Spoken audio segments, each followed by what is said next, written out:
Pepatah bilang, besar pasak daripada tiang, tampaknya layak disematkan pada sejumlah penyelenggaraan ajang balap dunia di sirkuit Mandalika, Lombok, Nusa Tenggara Barat. Bukannya meraup untung, BUMN yang mengelola sirkuit Mandalika justru mengalami kerugian akibat penyelenggaraan balap motor. Nilai kerugiannya pun fantastis. Pengembang kawasan Mandalika, yaitu PT Pengembangan Pariwisata Indonesia atau Indonesia Tourism Development Corporation (ITDC), perusahaan ini merupakan anggota holding BUMN PT Aviasi Pariwisata Indonesia atau Injerni. Direktur Utama Injerni, Doni Oskaria, membeberkan untuk penyelenggara MotoGP, ITDP harus menanggung kerugian sekitar 50 miliar rupiah.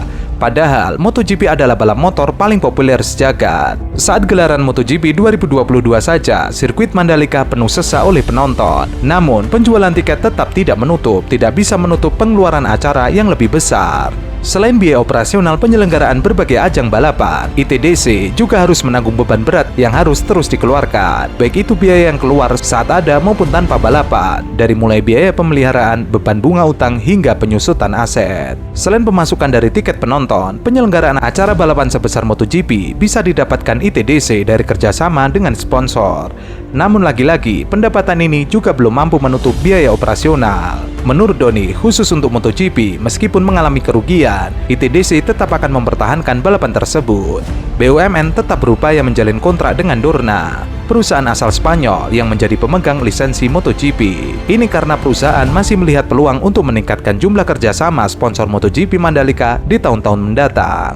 Yang menjadi pertanyaan masyarakat, banyak penonton yang datang ke MotoGP Mandalika. Kenapa bisa sampai buntung? Bisa jadi tiket MotoGP dibagikan gratis kepada para pendukung Jokowi untuk memenuhi tribun.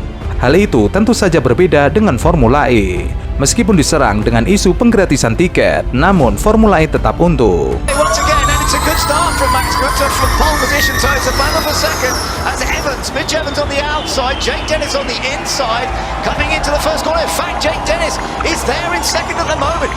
Kalau saya menilai sederhana bahwa Formula E itu untuk menutup kegagalan Pak Anies. Karena semua program tidak yang berjalan, maka di ujung masa jabatan mereka atau Pak Anies menggelar balap mobil Formula E yang kelas dunia, walaupun persiapannya sampai hari ini tidak nampak persiapannya begitu serius atau persiapan yang begitu matang.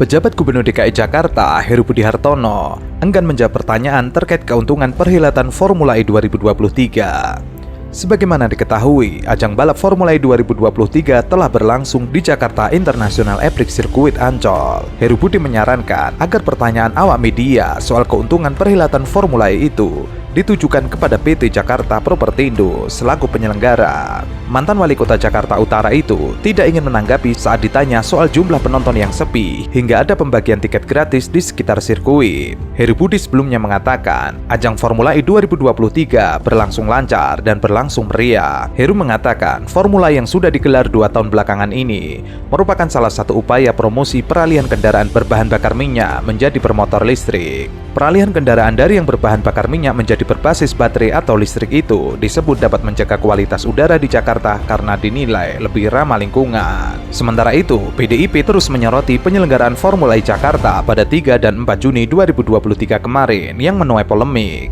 Pasalnya, pihak panitia dan penyelenggara kedapatan membagi-bagikan tiket kategori grandstand yang dibanderol dengan harga 1 juta sampai 1,5 juta. Para pengunjung yang awalnya memiliki tiket festival tanpa akses ke tribun diberikan tiket gratis kategori grandstand. Kursi tribun yang awalnya kosong mendadak penuh terisi penonton. Menanggapi hal itu, Ketua Fraksi PDIP DPRD DKI Jakarta, Gembong Warsono, menilai PT Jakarta Propertindo selaku penyelenggara tidak punya pilihan lain agar kursi tribun tak terlihat kosong saat balapan.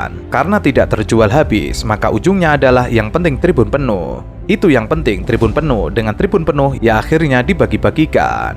Selain itu, ia menganggap Jakpro yang sempat mengklaim tiket ludes sebelum hari balapan adalah teknik pemasaran. Tujuannya agar masyarakat tertarik mencari tiket lantaran antusias yang terlihat tinggi. Makanya, dalam konsep ilmu pemasaran, apa yang dilakukan oleh Jakpro tepat, semua sudah sold out. Jadi apakah fakta sold out itu benar? Ternyata tidak, itu adalah trik pemasaran.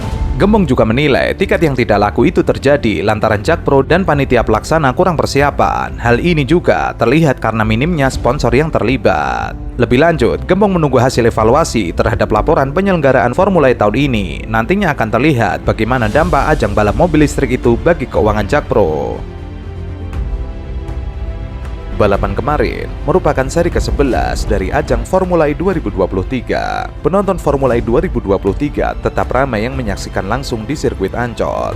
Namun, panitia terang-terangan suasana Formula E tahun ini berbeda. Wakil Ketua Steering Komite Formula E Jakarta 2023 Ahmad Sahroni menyampaikan, balapan mobil listrik tahun ini berbeda karena tidak ada drama seperti tahun 2022.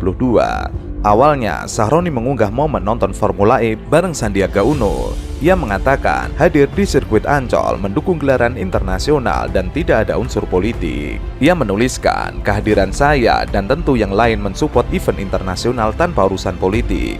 Suasana sangat beda sih dengan 2022, mungkin karena nggak ada keributan kayak 2022. 2022 penuh drama luar biasa, dan karena drama itu mungkin orang pengen lihat secara langsung. Bisa. Kenapa? Ya, karena BUMN belum memberikan sponsor ya sampai hari ini. Anda kan sampai nyindir Pak Erick Thohir ya. Betul. Jadi sampai hari ini BUMN itu belum mengeluarkan sponsor. Sama sekali belum.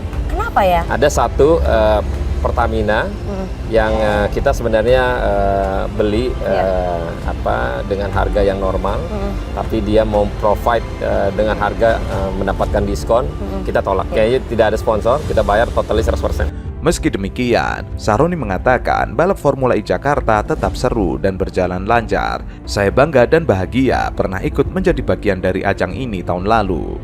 Dan hari ini seri keduanya berhasil terselenggara dengan sukses. Ia menyebut persaingan di Formula E 2023 ini dipenuhi kejutan dan persaingan ketat. Pada race 10, pembalap Porsche Team Pascal Wehrlein menjadi juara setelah berhasil mengalahkan Jack Dennis dan Maximilian Gander. Kemudian pada race 11 di hari kedua, juara diraih oleh pembalap Maserati MSG Racing Maximilian Gander. Lebih lanjut, suksesnya event Formula E 2022 dan 2023 juga membuat Sahroni yakin bahwa Indonesia dapat menjadi negara pilihan utama bagi wisatawan mancanegara, khususnya dalam hal gelaran event balap. Goalnya, Indonesia dapat diingat dan dikenang oleh dunia sebagai negara yang selalu menyajikan event balap yang memukau. Tidak terbayang dampak ekonomi yang akan dihasilkan, sudah pasti sangat besar, dan akan selalu ada kebanggaan tersendiri bagi kita masyarakat Indonesia. Sementara itu, Heru Budi berharap pada gelaran Formula E 2024 dapat lebih dipersiapkan. Heru pun mengatakan balapan Formula E di hari kedua lebih baik dari gelaran pertama pada 3 Juni. Heru juga mengatakan acara Formula E bagus untuk ekonomi dan promosi kota Jakarta. Menyampaikan agenda kegiatan Formula E yang tadi saya sampaikan adalah ini kegiatan biasa seperti umum, yaitu bisnis to bisnis, dan beliau memahami bahwa ini antara Jakpro dengan Formula E. Pada kesempatan yang sama, Menteri Pemuda dan Olahraga Dito Aritejo berharap gelaran Formula E tahun depan dilangsungkan pada malam hari.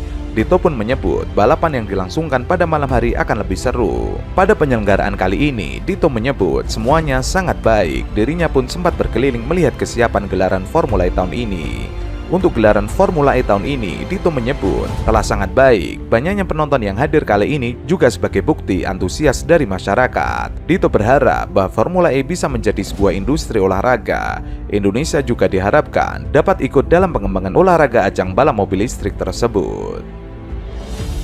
Sangat baik ya. Tadi saya mendapat laporan dari panitia bahwa hari ini total hampir 100.000 yang hadir, dalam 30.000, di luar sampai 60.000, 70.000. Jadi ini sudah terbukti sebagai suatu event yang sangat antusias untuk masyarakatnya. Ada masukan nggak Mas untuk tahun depan? Masukannya untuk tahun depan katanya mau dibikin versi night race-nya ya. Saya kira itu sangat cocok. Lebih seru gitu ya? Kurang keringetan. Dan lebih seru secara sinematik dan juga lighting-nya ya. Kalau saya rasa ini penyelenggaranya sudah sangat baik ya. Jadi dari hospitality-nya, tadi saya juga muter track-nya, dari panggungnya pun di podium itu sudah sangat baik. Ya memang ini kan formula ya, jadi standarnya sangat tinggi. Mas Menteri hari ini berarti mewakili Pak Presiden? Saya hadir sebagai perwakilan pemerintah. Harapannya ya pasti agar Formula E ini menjadi suatu event yang nantinya lanjut kepada industri olahraga, serta bisa ya Indonesia ikutan berpartisipasi dalam pengembangannya juga ya. Pengen nggak sih Pak salah satu anak bangsa ikut berpartisipasi juga Pak? Saya sih pingin, cuman memang tadi saya nanya ke Alberto, per tim itu harus 50-70 juta euro. Jadi memang ini suatu olahraga yang sangat mahal, yang bisa melihat potensi dari pembalap lokal kita untuk menjadi drivernya.